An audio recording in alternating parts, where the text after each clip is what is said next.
సుందరుడే సోదరుడే తోడు ఉండగా తల్లి నీకాపురం శ్రీగోపురం తాకాలి నీలాకాశం.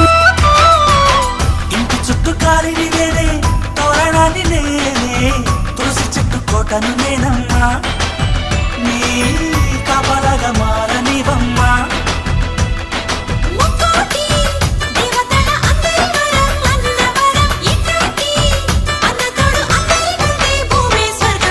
చెల్లిపోని బంధం నేనమ్మా చిట్టి చెల్లమ్మా వెళ్ళిపోని చుట్టం నేనమ్మా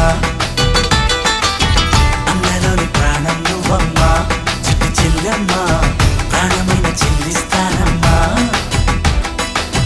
అన్నయ్య అన్నావంటే ఎదురవన అల్లుపై ఉన్నావంటే నిదరవన కలలే కన్నావంటే నిజమై ముందుకి రానా కలతై ఉన్నావంటే కథనవన.